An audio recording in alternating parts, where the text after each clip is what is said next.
단일 종목 2배 레버리지의 1등은 뭐였을까요? 테슬라. 맞아요. 테슬라가 아. AUM 기준으로 제일 컸었거든요.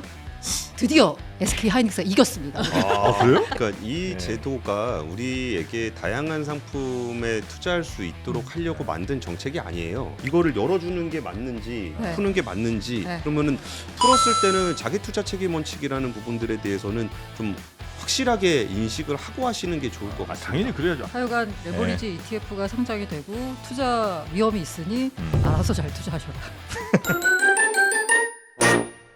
삼성전자 하이닉스 단일 종목 레버리지 ETF가 사실 ETF도 아니죠 이거는. ETF죠. ETF예요 이게? 어쨌든 ETF는 그냥 뭐 바구니니까. 바구니 비클이라고 하니까 그냥 주식을 담는 바구니가 아, 되겠죠. 근데 그 주식을 네. 지금까지는 여러 개를 담아라. 그렇죠. 그러니까 우리 정부의 그 약간 ETF 상품을 출시할 때 있는 그 규제였거든요. 그런데 이번에 그 규제를 풀고 한 종목만 담아도 된다라고 이제 바꾼 거죠. 바꾼 이유는 아까 말씀드린 대로 네. 우리가 거의 이렇게 야수의 심장을 가진 민족들이잖아요. 그러다 보니까 이 반도체 가는데? 이게 이제 근데 내가 돈이 100만 원밖에 없어. 근데 저쪽에 봤더니 1000만 원 들고 있는 애가 그 삼성전자 샀더니 나보다 2배로 먹자. 그러니까 이 10배로 먹잖아요. 수익 그쵸, 금으로 그쵸. 따지면. 네. 나는 돈이 얼마 없는데 많이 먹고 싶잖아요. 네. 그러면 쓰는 게 이제 레버리지로. 근데 레버리지 상품인데 네. 한국에는 반도체 그러니까 단일 종목 레버리지가 없어요. ETF가. 왜냐하면 여러 가지 아까 규제 때문에. 그런데 이게 한국에는 없는데 아니 홍콩엔 있네. 다 있어. 홍콩에 우리만 있네. 빼고 다 있잖아요. 라고 해가지고 홍콩에 있는 CSOP라는 이제 어떤 운용사가 지난해 10월에 SK 하이닉스 2배 레버리지, 삼성전자 2배 레버리지 출시했어요. 네. 어마어마하게 돈이 몰린 겁니다. 그래서 원래 단일 종목 2배 레버리지의 1등은 뭐였을까요? 단일 종목? 2배 레버리지 1등은. 우리나라에서? 아니 전 세계 전 세계에서? 글로벌에서 운용 규모가 테슬라. 맞아요. 테슬라가 아. AUM 기준으로 제일 컸었거든요. 드디어 SK 하이닉스가 이겼습니다. 아 그래요? 네, 그래서 K AUM 도박장. 기준으로 역시. AUM 기준으로 이게 지금 제가 봤을 때 9조인데 이게 아마 가격이 올라가지고 순자산이 아마 10조가 넘을 거예요. 오. 이겼습니다. 박수 칩니다. 이겼어요. 대한민국입니다. 네. 이게 의미하는 게 뭐냐면 네. 우리나라 분들이 이제 홍콩 가가지고 혹은 이제 미국 가가지고 이렇게 레버리지를 너무 많이 하시는 거예요. 네. 근데 아까 제가 말씀드린 대로 환율이 막 이렇게 치솟다 보니까 정부에서 이제 여러 가지 이제 생각을 합니다. 환율을 어떻게 하면 잡을 수 있을까? 네. 그런데 이 봤더니 이 서학개미들 때문이다라는 뭐 말들이 많았었잖아요. 네, 그 네. 서학개미들이 투자하는 종목들을 봤더니 레버리지 종목들을 투자하시고 예. 심지어는 기초자산이 국내 주식인데 그거 레버리지 한다고 해외 가서 그걸 투자하시는 거예요. 이것도 달러가 나가는 그쵸, 요인이거든요. 그쵸, 맞아요. 그러다 보니까 그러면 기왕 할 거 차라리 네. 그냥 국내에서 해라. 그렇지. 라고 해가지고 굉장히 여러 가지 규제를 됩니다. 예탁금이 1000만 원 이상 돼야 되고 교육도 받아야 되고 좀 투자를 굉장히 어렵게 만들지만 어쨌든 진짜 하고 싶은 사람은 한국에서 해라. 왜냐하면 한국에서 하게 되면 세금 부분에 있어서도 이점이 있거든요. 국내는 주식 양도세가 없으니까. 근데 해외 주식은 있잖아요. 있죠. 그러니까 해외에서 하는 것보다는 국내에서 하는 게 더 이익이잖아요. 해야지. 그래서 이걸 이제 출시를 했는데 이 금융당국의 굉장히 고민도 약간 읽히는 게 뭐냐면 이 어쨌든 레버리지 상품이 위험하거든요. 그런데 이게 금융당국이 그 위험하다라고 게다가 단일 종목이야. 위험하다라고 해서 그간 출시를 안 했는데 어쩔 수 없이 출시를 했어요. 근데 출시했는데 이것도 투자했다가 또 물리면 또 이게 또 나라한테 물어내라고 하고. 근데 되게 혼나잖아요. 그러니까 정부가 지금 왜 도박장을 만들어서 지금 이렇게 이제 출시를 그래서 이제 하는데 그 운용사들한테 홍보하지 마 너네. 그리고 뭐 무슨 뭐 이 가입 이벤트 이런 거 하지 마. 수익 인증 이런 거 하면 안 돼. 이러면서 아는 사람만 그냥 알아서 맞아요. 사서 알아서 어. 손해 보고 알아서 이익 보게 해라. 맞아요. 이렇게 지금 하고 있습니다. 굉장히 이게 약간 금융당국의 약간 그 딜레마가 막 느껴져요. 아 그래요. 이거 어쨌든 한국에서 하긴 해야 되는데 이걸 또 이거 권장하자니 되게 애매하고 이런 일들이 지금 벌어지고 있습니다. 그런데 이걸 투자하겠다고 사전 교육을 받은 분들이 이미 9만 명이 넘어섰습니다. 이거 뭐 많이 하실 것 같아. 그러니까 이 네. 제도가 우리에게 다양한 상품에 투자할 수 있도록 하려고 만든 정책이 아니에요. 네. 이 정책이 처음 만들어졌을 때가 그 전에 아까 말씀드렸던 것처럼 이게 나라 망하니까 1,500원 간다. 그 얘기를 할 때 환율 정책의 일환으로 이게 나왔었습니다. 그래가지고 어차피 투기할 거면은 원정 투기하지 말고 국내 투기를 하라라고 그렇지. 만들어 놓은 상품이에요. 이거는 환율 정책의 일환으로 만들어진 상품입니다. 그러다 보니까 이거를 뭐 내놓긴 내놓으면서도 정부에서 이거를 통제를 할 수가 없잖아요. 통제해봐야 외국 가서 하는데 그래가지고 국내에다 하긴 했는데 그래갖고 뭐 그 얘기 되게 진짜 뻔하디 뻔한 얘기 있잖아요. 올라서 10% 내려서 10%면은 네. 손해고 내려서 10% 올라서 10%면 손해다. 네. 근데 레버리지는 2배니까 올라서 20% 내려서 20% 하면은 네. 더 큰 손해도 2배가 납니다. 그 얘기를 굳이 계속적으로 반복을 하면서 보도자료를 내고 있는데 그 부분이 정부가 느끼는 아 이거 괜히 너무 손해 보는 사람 많아지면은 우리 좀 그 저게 되는 거 아니냐, 정부 탓하는 거 아니냐라는 걱정이 있는 거고 우리나라 사람들이 옛날에 ELW라고 있었습니다. 네네네. 주식 옵션 같은 건데 네. 이거 우리나라가 전 세계 2등 하던 나라입니다. 근데 그거 하다가 이제 1등을 올라서 1등은 원래 홍콩이 그 ELW의 원조라서 우리가 ELW 그쪽에서 떼어오는 경우가 되게 많아가지고 네. 1등 했어요. 그래서 1등 했었나요? 네, 했어요. 그래서 없애버렸어요. 네, 그래가지고 그거를 손해를 많이 본다 그래가지고 없앴거든요. 네. 그래서 이 부분은 참 모르겠어요. 이거를 열어주는 게 맞는지 네. 푸는 게 맞는지 네. 그러면은 풀었을 때는 자기 투자 책임 원칙이라는 부분들에 대해서는 좀 확실하게 인식을 하고 하시는 게 좋을 것 같습니다. 당연히 그래야죠. 아이고 자기가 얼마나 힘들게 번 돈인데 그 돈 투자하면서 그래. 이것도 좀 뭐 공부도 제대로 안 하고 하면 어떡합니까? 저야 뭐 그럴 만하지만 하여튼 그래 진짜 이건 좀 누구 탓 좀 안 했으면 좋겠어요. 이거 무조건 자기 책임이에요. 아니, 누구 탓을 합니까 투자를? 아 근데 그 자기가 탓을 알아서 하면 하는데. 또 해줘. 뭘 해줘요? 아유, 다시 이렇게 돌려주는 경우가 아이, 많아요. 그거는 아니, 무슨 옛날에 소리예요? ELS 때 해줬잖아요. 해줬잖아. 그거는 약간 아니 주식 그건 시장에서 해준 게 아니고 그거는 이제 없어요. 불안전 판매였던 거고. 그러니까 불안전 판매도 물론 있죠. 근데 그렇지 않은 경우도 그냥 뗐어 그냥 해달라고. 아니 그래도 이건 해줄 수 없어요. 아 이건 누가 해줄 수 해주겠어? 없고 이걸 불안전 판매 주체가 없는데 이거 만약에 누가 아마 해줘? 이제 불안전 판매로 걸까봐 이렇게 정부에서 계속 얘기를 하는 거 아닌가라는 생각. 나중에 이거 근데 저 KRX 앞에서 한 20만 명 모이면 어떻게 될지 몰라. 이거는 네, 주식 예. 투자랑 똑같은 건데. 그러니까 그런 건 진짜로 본인 책임입니다. 무조건. 근데 이게 저는 되게 중요하다고 생각하는 게 지금 ETF 열풍이 많이 불었었던 주요한 이유 중에 하나가 우리가 자꾸 이게 리딩방이나 이런 쪽으로 자꾸 눈을 돌리게 되는 게 우리가 투자 전문가에게 조언을 받기가 되게 어려운 구조로 돼 있어요. 그러니까 투자 전문가에게 조언을 받는 것 중에 제일 위에 단이 펀드거든요. 나의 돈을 아예 가져다가 그 사람이 운용해 주는 방식인데 공모펀드로 하면 위험하다 그래가지고 펀드에다가 오만 규제를 다 집어넣어놨습니다. 그러니까 펀드 운용사들이 자기의 어떤 전문성이나 재량으로 할 수 있는 여지가 굉장히 적어요. 네. 그러다 보니까 수익률이 되게 고만고만한 거예요. 맞아요. 그러니까 사람들이 거기에 대해서 관심도가 떨어지고 자기가 직접 하는 ETF를 사는데 ETF에서도 한 배는 마음에 안 든다, 2배 좀 만들어 달라고 그쵸, 그러고 그쵸. 있는 거잖아요. 네. 그럴 거면 차라리 그 전문가들이 좀 할 수 있는 그 펀드의 규제를 좀 완화를 해줬으면 되는 거잖아요. 그리고 이거를 펀드로 가입을 하냐 ETF를 하냐고 똑같은 펀드거든요. 근데 그 차이 때문에 ETF는 자율성을 훨씬 더 많이 주고 전문가들한테 맡기는 쪽에는 자율성을 안 준다는 것도 우리 자본시장이 가지고 있는 되게 묘한 그런 감성입니다. 그래갖고 이번에 레버리지 상품도 사실 펀드에서 전문가가 더블 상품 해주면 더 좋을 수도 있잖아요. 펀드 안 가요 이제. 그러니까 뭐 내 손으로 한다. 저 깊은 불신이 있는 거고. 왜냐면 물려도 내가 물린다. 예. 아니 근데 이 나중에 다 돈 돌려달라고 하지 마. 그러니까 투자는 자기 책임이 맞는 거고 확실히. 네. 근데 저는 약간 어쨌든 그 자기 책임하에 투자한다라는 전제 하에서 어차피 투자할 거 여러 가지 투자 상품들을 다양한 라인업을 마련해 주는 게 저는 오히려 더 맞다고 네. 생각해요. 맞죠. 할 사람이 네. 갑니다. 네, 레버리지도. 그냥 할 사람이 가는 네. 거고 지금 빚만 안 그리고 내면 됩니다. 이 트렌드가 지금 어떻게 되고 있냐면 SEC에서 이제 최근에 나스닥하고 NIS 뉴욕 거래 그 증권거래소한테 주식 토큰화를 이제 허용을 해줬어요. 토큰화? 예, 주식을 토큰으로 만들어서 거래할 수 있게 한다는 거예요. 쪽에서도 팔고 뭐 이렇게 한다는 거예요? 이 얘기는 뭐 그런 것도 있고요. 네. 이 얘기는 뭐냐면 이제 24시간 거래를 하게 만들겠다라는 겁니다. 아. 이제 그런 세상이 이제 오거든요. 그러면 이제 토큰화를 하게 되면 이제 국경도 이제 굉장히 자유롭게 넘나들 수가 있는 거예요. 제가 아까 그 홍콩 자산운용사 말씀을 드렸잖아요. 네. SK 하이닉스 2배 레버리지를 써가지고 단일 종목 레버리지로는 1등 자산 규모 기준으로 1등 상품을 만들었던 그 운용사가 최근에 뭘 하고 있냐면 그 국내 거래소에도 타지를 했는데 요거를 2배 레버리지 요 SK 레버리지 요 상품을 토큰으로 만들어서 한번 상장을 시켜보자 거래소에다가 요걸 지금 이제 다 이렇게 조금 알아보고 있어요. 그래서 이제 국내에서도 거래소에 업비트 빗썸에 와가지고 이걸 한번 상장을 해보려고 했는데 국내는 이게 아직 제도가 없어서 안 되는 거예요. 그럼 요걸 해가지고 얘네가 바이낸스나 OKX 같은 이런 글로벌 거래소에다 상장을 시키잖아요. 그러면 이 그 홍콩 자산운용사가 만든 SK 하이닉스 2배 레버리지 ETF는 홍콩 시장이 문이 열렸을 때만 거래할 수 있습니다. 그런데 요거를 토큰으로 시키잖아요. 24시간 거래가 되는 거예요. 코인 같다고 보면 되는 네, 거예요. 코인 같다고 그냥 보면 되는 거예요. 코인이에요. 근데 기초 자산이 SK 하이닉스는 거죠. 이렇게 되면 거기서 얼마나 많은 거래가 나겠어요. 그러니까 자본은 무조건 돈이 발생시키는 방향 쪽으로 계속 진화하게 돼 있거든요. 이 운용사가 이거 레버리지 ETF 만들어서 돈 좀 벌어봤더니 돈 되네?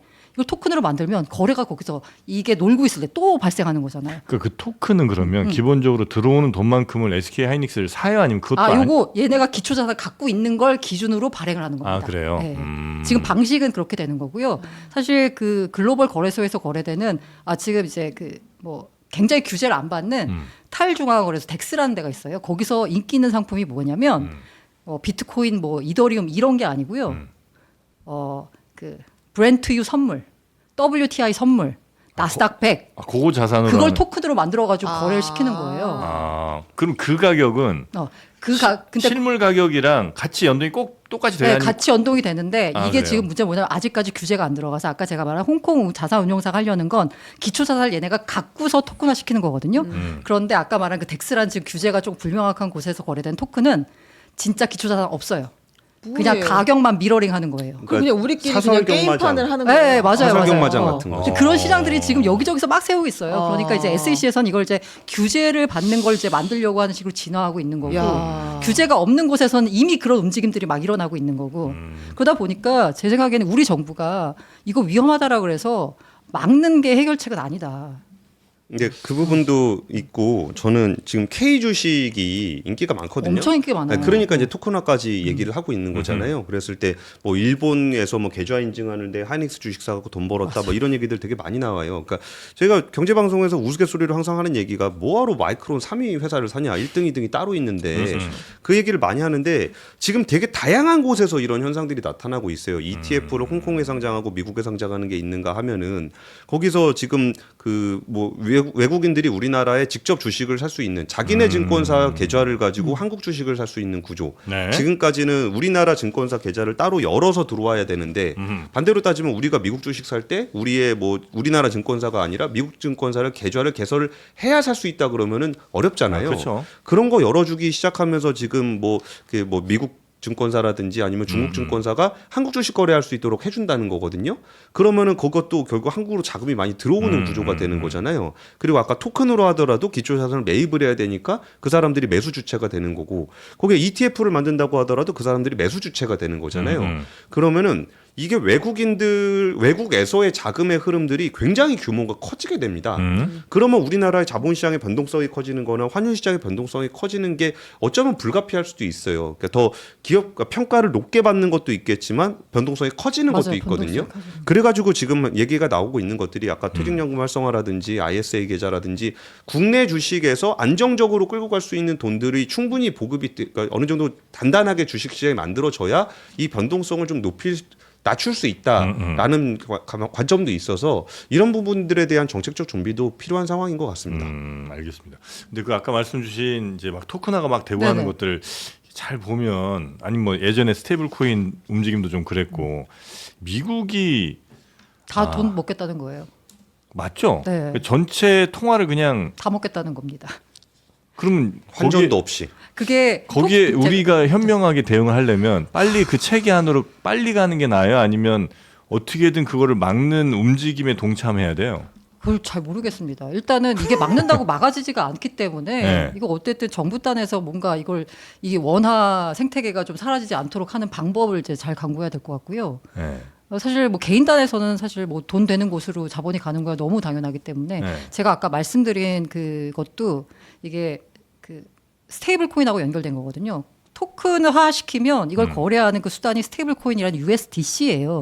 이거는 발행될 때마다 1달러어치 국채를 담보로 하거든요. 그렇기 때문에 지금 현재 미국의 단기 국채의 최대 매수 주체가 지금 스테이블 코인 발행사가 돼 버렸어요. 이미? 예, 이미 옛날에는 그렇죠. 이게 누적이 아니라 신규로 보자면 그 스테이블 코인 발행사들이 지금 가장 많이 미국 단기 국채를 사들이고 있거든요. 그래요? 왜냐하면 이게 발행될 때마다 담보를 사야 되니까. 근데 제가 아까 SK 하이닉스나 아니면 삼성전자나 이게 만약에 토큰화가 된다? 그래서 토큰화를 시켜가지고 뉴욕 증권거래소에 상장이 되잖아요. 그럼 그거를 USDC로 거래하게 되는 거예요. 그러면 이게 전 세계에 있는 자본이 다 미국으로 가가지고 미국 시장에서 거래를 하게 되는 거예요. 그러니까 굳이 우리나라 계좌 만들 필요도 없어요. 그렇죠. 그냥 미국 거래소에서 거래를 하게 되는 거예요. 그리고 이렇게 되면은 진짜 이 자본의 이제 장벽이 없어져서 전 세계 모든 자본이 다 글로 맞아요. 나갈 거 아니에요. 그래서 지금 트럼프가 하고 있는 게 뭐냐면 이 이른바 이제 리쇼링 해가지고 해외에 있는 제조업들 다 미국으로 갖고 들어라라는 거고, 그리고 SEC의 그 증권거래위원회라는 미국의 어떤 자본시장을 총괄하는 거기 위원장이 나와가지고 나의 목표는 전 세계에 있는 자본을 미국으로 다 끌어모으게 하는 거다. 온체인화를 통해서. 라고 얘기했어요. 근데 그 방향에 대해서 우리나라도 네. 방향성에 대해서 동의를 하고 있는데 지금 관건이 되는 부분들은 스테이블 코인 발행이라든지 거래소에 대한 소유권을 누가 가져갈 것이냐가 지금 국회에서 논의가 좀 되고 있는 이슈예요. 그러니까 스테이블 코인의 방향성으로 가져갈 거냐 말 거냐라는 큰 그림도 되게 중요한데 디테일하게 병목이 되고 있는 부분들이 뭔지를 살펴보면은 지금은 이 소유 구조의 문제가 제일 관건이 되고 있거든요. 그래서 우리가 큰 그림에서 가야 되는 방향성에 대해서 보는 것도 중요하겠지만 이거는 소유 구조. 예, 직접적인 이해관계가 굉장히 많이 얽혀 있어요. 기존에 있는 거래소들이 뭐 내가 원래 거래소 했으니까 국가 거래소 생기더라도 그건 내가 소유할 수 있게 해주세요라고 주장을 하고 있는 거고, 또 반대쪽에서는 국가 인프라급의 어떤 화폐 발행, 그러니까 스테이블 코인 발행이나 거래를 하는 것들을 이전에 그러니까 예를 들어서 사설 경마장을 하고 있었는데 나라가 경마장을 새로 만들어서 한다 그랬을 때 그럼 사설 경마장을 운영하는 사람들에게 소유권을 인정해야 되느냐라는 게 이제 국가에서 소유 규제를 좀 해야 된다라는 근데 쪽의 주장이에요. 거래소의 소유는 난 뭐 그 메인 이슈는 아닐 것 같은 아니, 느낌. 그러니까- 메인 이슈입니다. 그래요? 아니 지금 그게 이제 우리나라 디지털 우리나라. 자산 기본법의 메인 이슈인데 네. 이게 글로벌 자본 트렌드에서 보자면 네. 하등에 그냥 그러니까. 아무튼 되게 미미한 그러니까 거예요. 이제 제가 그냥 이 느낌으로는 네. 통과가 안 되면은 진도가 안 나가요. 그거는 이제 우리나라 얘기인데 지금 이제 글로벌 자본시장의 흐름을 보자면 조금 약간 무섭다는 생각도 들어요. 내가 USDC 지금 살 수 있잖아요. 맞아요. 네. 네, 그러니까 이제 과거에는 예를 들어 미국이 금태화는 이제 막 했었잖아요. 금을 기본으로 하다가 이제 그거 말아먹고 기름으로 한 거 아니에요. 네. 기름으로 이제 전 세계 무역을 달러로 다 하는 걸로 그렇게 해서 이제 한참 잘 해먹었잖아요. 몇십 년. 그러고 나서 이제 그것도 다 된 것 같으니까 이제 그 스테이블 코인 뭐 이쪽으로 가상화폐로 가서 진짜 이제 전 세계 모든 흐르는 돈들을 그냥 다 미국으로 오겠다. 그러니까 미국 돈으로 만드는 네, 것 같은 맞- 네, 느낌이에요. 그쵸, 그래서 그쵸. 우리나라에서 내가 어디 식당 가서 뭘 결제할 때도 이제는 예전엔 당연히 이제 우리 한국은행 발행한 돈을 내서 내가 돈 내고 밥 먹었지만 요즘 다 카드로 그냥 먹잖아요. 네, 맞아요. 그러다 이제 요즘 뭐 이렇게 모바일 결제하고 그러다가 이제 혹시 한 10년, 20년 후에는 USDC든 USDT든 뭐 이런 걸로 그냥 띡 결제하는 날이 곧 오는 거 아닌가? 그러면 이제 모든 결제 수단이 다 미국 달러 기준으로 되는 거 아닌가? 그 식당에서도 그냥 이제는 뭐 4,000원, 6,000원이 아니고 USDT 뭐 7 이렇게 써놓는 거 아닌가? 그게 걱정이 좀 된다는 거죠. 그래서 그때가 오면 네. 과연 살아남는 화폐가 얼마나 될 것이냐 했을 때 저는 우리 원화가 사라지진 않을 것 같아요. 네. 하지만 그러니까 저는 살아남을 것 같긴 한데 아니 그러니까 살아남기 걱정입니다. 위해서 노력해야 되는 거죠. 우리가 네. 통화 주권을 지키기 위해서 네. 그 시대가 가더라도 고란 기자님이 얘기하시는 것도 저게 가는데 우리도 빨리 해서 뭔가를 준비를 해야 된다라는 얘기를 하시는 거잖아요. 네. 그러면 그 원화 주권을 어떻게 유지할 수 있느냐는 되게 다양한 방식으로 할 수도 있습니다. 뭐 예를 들어서 삼성전자한테 억지로라도 야 니네 그 달러 받지 말고 원화로 받아. 그럼 원화 스테이블 코인 써야 되는 거잖아요. 그리고 블록체인 안에서 온체인 안에서 그 달러 스테이블 코인을 원화 스테이블 코인으로 바꾸고 뭐 이런 일들을 할 수는 있어요. 그리고 이게 미국의 관점에서 보고서 거기에 대해서 굉장히 좀 긍정적으로 보는 미국 사람들 입장에서는 전 세계 통화를 우리가 달러로 다 바꿀 수 있어라고 얘기하고 그걸 하려고 하겠죠. 근데 그럼 나머지 국가들은 그러면 그걸 넉넉히 보면서 그냥 그렇게 다 지켜봐야 되느냐? 그게 아니기 때문에 우리가 스테이블 코인에 대해서 또 공부하고 연구하고 우리의 통화 주권을 지켜가면서 좀 더 이 달라진 지급 결제 상황을 대응할 수 있는 방안들을 고민을 해야 된다는 거죠. 하여튼 그래서 이제 이게 좀 무섭긴 합니다. 네, 좀 약간 걱정이 좀 많이 되더라고요. 근데 어. 이게 무서웠던 거는 사실 이게 처음 나올 때부터 무서웠습니다. 지금까지도 무서운 거고. 그 진짜 무서운 게 뭐냐면 이렇게 네. 해가지고 다 아까 자본을 모은다라고 했잖아요. 네. 지금 주식으로 시작하죠. 네. 이제는 이제 펀드, 채권 이거 다 이제 온체인화 시켜가지고 이제 스테이블 코인으로 거래할 수 있게 만든 토큰화를 하는 거고요. 더 여기서 한 발 더 나은 게 뭐냐면 RW라고 해서 실물 자산을 토큰화 시킨 거예요. 그래서 이제 되게 약간 뭔가 약간 음모론까지 섞어서 큰 그림을 말하자면 네. 블랙락이 얘기한 게 뭐냐면 토큰화하고 사모펀드를 이걸 왜 사모펀드만 투자하냐. 이거는 이제 일반인들 투자할 수 있게 만들어야 되는데 그 투자할 수 있게 만든 방법이 뭐냐면 이걸 토큰화 시키는 거예요. 예를 들면 블랙락이 파나마 운하에 투자했거든요. 근데 이건 이제 뭉치 돈이 들어가는 거예요. 기관들이 돈이 들어갔어요. 근데 이거를 이제 한 발 더 나가가지고 파나마 운하를 토큰화 시켜서 거래소에 상장시켜 버립니다. 그럼 전 세계에 있는 사람들이 그 파나마 운하 토큰을 거래할 수 있게 되는 거예요. 아. 그러면 전 세계에 있는 모든 실물 자산 있잖아요. 그러니까. 그 부동산도 다 토큰화가 되면서 미국 시장에서 거래가 되면서 그렇지. 자본은 그냥 다 미국으로 모이게 만드는 구조로 만들어가는 자산이 전 세계 배분돼 있더라도 전 세계 모든 것에 뭐 자산이 거래하는 있겠지만 것은 다 미국인 거죠. 그렇죠. 미국 달러로. 그럼 이제 그 돈이 다 미국 돈이 되는 거잖아요. 근데 그 제가 오늘 길게 끌고 갈 건 아닌데 네. 그 디테일 하나하나가 네. 저는 진짜 마음에 안 드는 부분이 되게 많거든요. 예를 들어서 사모펀드가 자기가 투자를 하잖아요. 네. 이걸 토큰화를 하고 상장을 시킨다는 얘기는 IPO 하는 거랑 비슷해요. 자기가 예를 들어서 100만 원에 샀어요. 그리고 200만 원에 IPO해서 개미들한테 뿌리겠다는 거거든요. 그럼 이게 토큰화가 그러면은 되게 뭐 유동성을 공급하고 자금을 많이 모집하고 뭐 그 얘기를 앞에서 하는 것도 있는데 사모펀드 유동화를 제일 강하게 주장했던 사람들의 주체는 항상 그런 식이었어요. 자기가 가지고 있는 유동성이 떨어지는 자산들, 대체 자산들을 토큰화를 시켜가지고 개미들한테 뿌리는 거.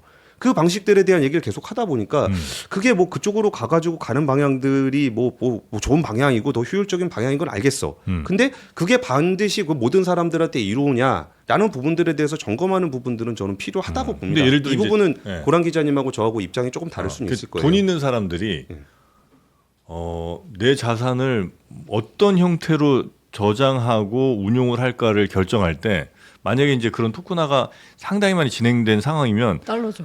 무조건 달러 갈 것 같아요. 그쵸. 이게 불안한 내 원화 내진 다른 통화 뭐하러 갖고 있어? 안전한 달러로 갖고 있겠죠. 근데 그렇게 쏠려가면 쏠려갈수록 원화는 급격하게 더 쭈그러들 거 아니에요. 그러니까 그 상황이 오면 원화 정프로님 오늘 고란 기자님한테 완전히 넘어갔는데. 아예 그게 아니라 이제 그걸 이제 어떻게 해야 되느냐. 그래서 네. 자꾸 대책을 내라는데 그렇지, 저도 잘 그렇지. 모르겠어요. 저도 잘 모르겠는데 어쨌든 이런 변화가 지금 이어지고 있고 여기서 우리가 이제 잘 해야지 삐끗하다가는 이거는 그냥 그러니까. 달러 생태계로 다 끌려 들어갈 수가 있어요. 단순하다니까요. 원화 사용을 많이 할 수 있게끔 하면 돼요.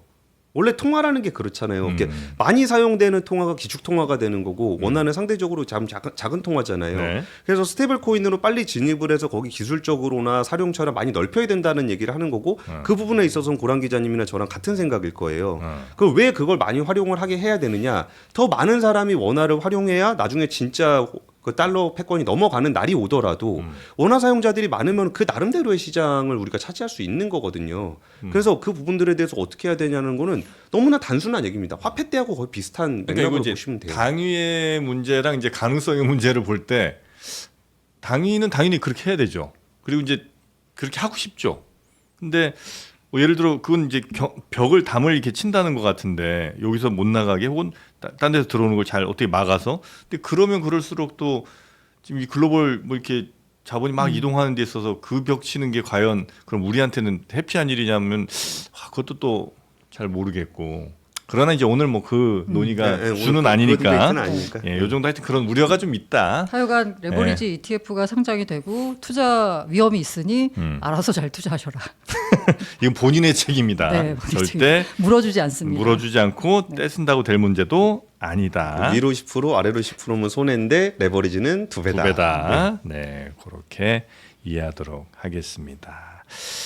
자, 나중에는 저 스테이블 코인으로 이런 흑염소 진액도 구매할 수 있는 날이. 요거 이제 원 코인. 이제 요거를 이제 한 아까 팩당 원 코인. 그러니까 이게 그 화폐 관점에서 봤을 때 네. 어쨌든 굉장히 막 사람들이 쓰고 싶어하는 물건을 원화 스테이블 코인으로만 결제할 수 있게 만드는 거예요. 아, 이건 무조건이죠, 그러면. 그럼 이걸 이제 원화 스테이블 코인을 결제할 수 있게 만들면 네. 저기 어디 이제 남미에 있는 부부가 이게 몸에 좋대. 그렇지. 라고 해가지고 무조건 사야지. 남미에 앉아가지고 지금 원화. 이거를 원화 스테이블 코인으로 결제한 다음에 그렇죠, 그렇죠. 해외 배송 받으면 되는 거잖아요. 아, 그러면 이 맞습니다. 회사의 매출은 이제 한국 시장만 TAM이라고 있잖아요. 토탈 어드레서블 마켓이라고 해가지고 네. 도달할 수 있는 시장이 국내가 아니라 전 세계 소비 시장으로 확대된다라는 겁니다. 정프로님 오늘 고란 기자님 편 엄청 드는데 제가 살 수 있는 거 아까 메모리 반도체 얘기할 때는 말도 안 되는 소리 한다 그러시더니 흑염소로 하자 그러니까 스테이블 코인. 네. 좋습니다. 흑염소 원화로 살 수 있는 이게 또 이게 유일무이한 제품. 저기 여기 아프리카 대부어들이 이거 흑염소 사신다니까요. 원화 맞습니다. 스테이블 코인. 걱정도 있지만 기대되는 거는 지금도 우리 뭐 남미랑 저 돈 막 바꾸고 할 때는 달러 갖다가 남미화 이렇게 바꿔야 그거 아니라 되지만 이제 바로 원화로. 그렇죠. 바로 이제 원화로 될 수 있으니까 어쩌면 또 경쟁력이 생길 수 있습니다. 그게 포스코인터랑 네. 하나은행이랑 같이 해가지고 아, 그렇습니까? 그걸 좀 하고 있어요. 종합상사니까 전 세계 거래를 되게 다양하게 하잖아요. 맞습니다. 그래서 흑염소 같은 거 팔 때 네. 블록체인으로 해서 팔면은 뭐 달러 문제라든지 결제 네. 문제나 세금 문제나 이런 걸 우회할 수 있어서 맞습니다. 그런 것도 개발하고 있더라고요. 네, 전 세계 블랙고트 블랙고트. 흑염소는 바로 대한민국의 이 흑염소 본 정심 본 홍삼 여기다 녹용까지 품은 흑염소 진액이 되겠습니다. 국내 유일 무항생제로 지리산 흑염소와 육골만 사용을 하고요. 냉동고기 따위는 다 버립니다. 당일 도축한 신선한 고기만 사용을 했습니다. 대한민국 흑염소 진액 3년 연속 1위를 차지하는 본 정심 본 흑염소 진액입니다. 더보기란 그리고 고정 채팅 링크를 통해서 구매하시면 장르만 여의도 혜택을 모두 다 누리실 수 있다는 거. 흑염소 비중이 31.8%나 돼요. 예. 네, 와, 이거는 진짜 진하죠. 맛이 실제로 진한. 흑염소. 우리나라 반도체 ETF에서 하이닉스가 한 30% 되는 거랑 비견할 만한 진짜 알짜만 들어가 네, 있다. 검은 반도체. 검은 검은 반도체. 검은 반도체. 흑염소. 이제 흑염소입니다 이제는. 네, 많이 드시고 건강해지시고요.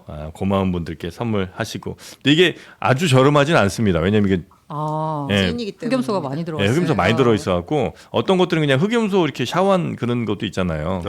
흑염소 향첨가. 잘 담그고 간 것들이 있어요. 흑염소 느낌, 흑염소 스타일 뭐 이런 것들도 많은데 그런 게 아니라 얘는 가격이 아주 저렴하진 않아요. 예, 대신 진하게 어르신들 좋아하는 맛입니다. 자, 그러면 오늘 경제설전은 이 정도 하고요. 네, 두 분은 다음 주에 다시 모시기로 하고 여기서 오늘 인사드릴까요? 네. 네. 자, 우리 보시는 분들 나가시기 전에 좋아요 한 번씩 눌러주시면 대단히 감사하겠고요. 오늘 저 스포츠도 중간에 많이 좀 쏴주셨는데 제가 일일이 소개는 못 해드렸습니다. 다시 한번 감사 말씀드리고 그 스포츠는 잘 저희가 모아서 그 마음 고스란히 잘 담아서 좋은 일에 써야 되나요? 좋은 회사가 가져가서 회사가 구경도 가져갔습니다. 못해요, 네, 이미 가져갔습니다. 이제 그 슈퍼챗의 네. 10%는 네. 여기 우리 최 부장 같은 분들한테 주는 걸로 이렇게 뭔가 계약을 회사랑요? 아니에요. 아, 초과 성과 그거 요구하세요 그거. 아니에요. 네. 특별 네. 경영 성과. 초과 성과의 기준은 뭡니까?